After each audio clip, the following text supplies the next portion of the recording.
सभी 80 और 90 शब्द प्रति मिनट की गति के लिए तैयार हो जाइए। यह हमारा steno for all YouTube channel है। रेडी?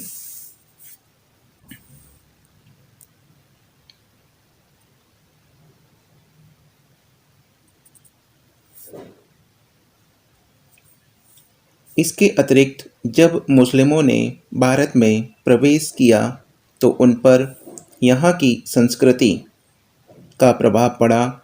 उन्होंने देखा कि यहाँ कन्या के विवाह के समय उसे काफ़ी दहेज दिया जाता है। यहाँ की संस्कृति के कुछ अंशों को अपना लेने में उन्हें कोई हानि प्रतीत नहीं हुई। इस प्रकार मुस्लिम समुदाय में दहेज प्रथा का प्रचलन भारतीय संस्कृति के प्रभाव से यहीं आरंभ हुआ। मुस्लिमों ने यहाँ प्रचलित दहेज की तुलना भी हजरत मोहम्मद द्वारा अपनी पुत्री के विवाह के समय कुछ सामान देने से की और उसे ना तो गलत माना और ना ही इस्लाम के विरुद्ध। वे भी कुछ न कुछ वस्तुएं आवश्यक रूप से देने लगे।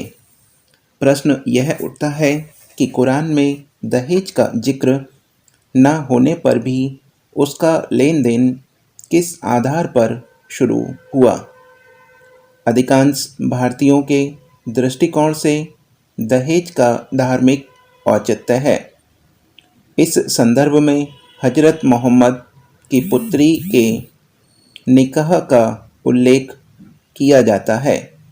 उनकी पुत्री हजरत फातिमा का जब हजरत अली से निकाह हुआ तो विदाई के वक्त उन्होंने गृहस्थी जमाने के लिए दैनिक उपयोग की मिट्टी की कुछ वस्तुएं तथा खजूर की चटाई एक दूल्हा दुल्हन को दी थी।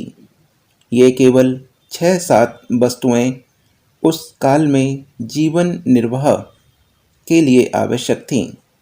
हजरत फातिमा के निकाह के समय मोहम्मद साहब द्वारा दी गई इन्हीं वस्तुओं को भारतीय मुस्लिम समुदाय दहेज कहता है और दहेज का लेन देन करना चाहता है, क्योंकि यह भी मान्य है कि मोहम्मद साहब के कार्यों को दोहराने से व्यक्ति पुण्य का भागीदार बनता है।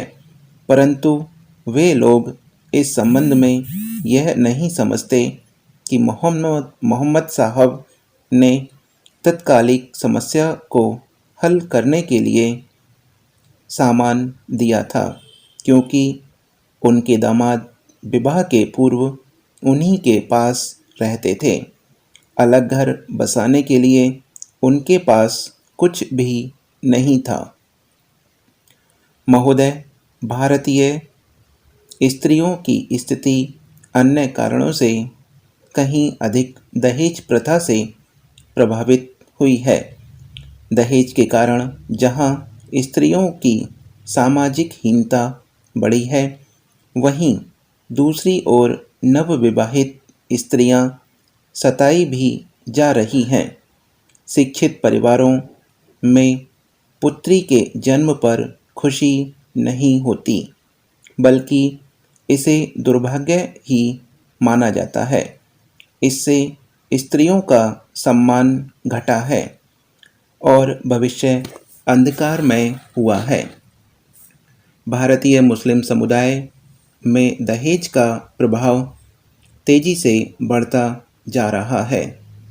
यहाँ तक कि शिक्षित और संपन्न मुस्लिम परिवारों में भी प्रतिष्ठा के प्रतीक के रूप में दहेज का प्रचलन अपनी जड़ें जमा रहा है। इस संबंध में यह उल्लेखनीय है कि पवित्र कुरान में दहेज का कोई जिक्र नहीं मिलता।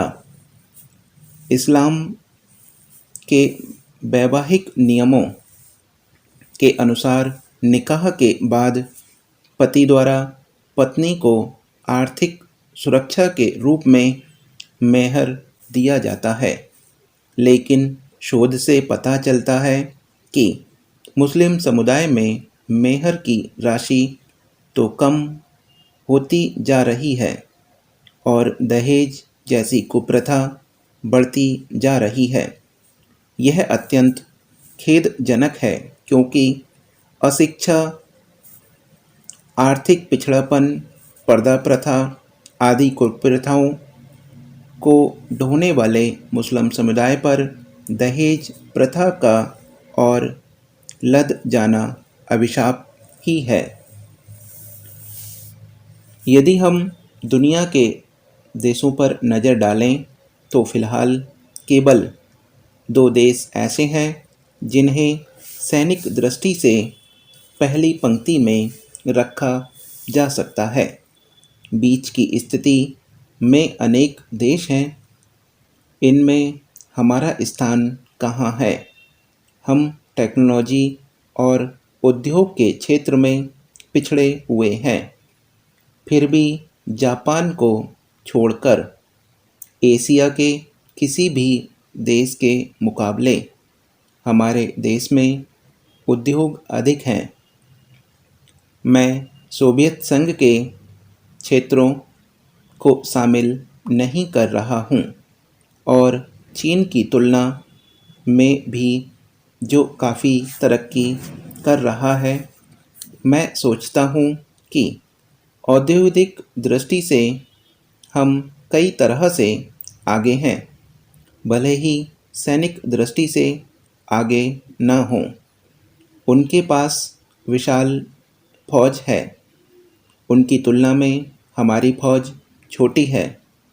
लेकिन मैं औद्योगिक विकास के बारे में बात कर रहा हूँ, अन्य मामलों के बारे में नहीं। इस तरह हम तथाकथित अल्प विकसित देश के वासी हैं। चाहे कुछ मामलों में अधिक उन्नत हों, परमाणु ऊर्जा क्षेत्र में हम शायद दुनिया के आधे दर्जन देशों में हैं। मुझे ठीक ठीक नहीं पता, इसलिए कहना मुश्किल है। महोदय, ये सेनाएं सुरक्षा की पहली पंक्ति हैं। इन्हें ही हमले का सामना करना पड़ता है। ये कैसे बनी रही हैं? इसका आधार क्या है? जैसे जैसे थल सेना, नौसेना और वायुसेना ज़्यादा से ज़्यादा तकनीकी होती जाती है, वैसे वैसे देश का औद्योगिक और प्रौद्योगिक आधार महत्वपूर्ण होता जाता है। आप कोई मशीन, हवाई जहाज़ या कोई और भी बहुत तकनीकी हथियार विदेश से मंगवा सकते हैं और किसी को उसे इस्तेमाल करना भी सीख सकते हैं। लेकिन यह सब ऊपरी सुरक्षा है क्योंकि इसके लिए आपकी प्रौद्योगिक पृष्ठभूमि नहीं है। यदि पुर्जे खराब हो जाएं तो आपकी पूरी मशीन बेकार हो जाएगी। आपने जिससे मशीन खरीदी थी, अगर वह पुर्जे देने से इनकार कर दे तब भी यह बेरोजगार हो जाएगा और आज़ाद होने के बावजूद भी आप दूसरों पर निर्भर रहेंगे।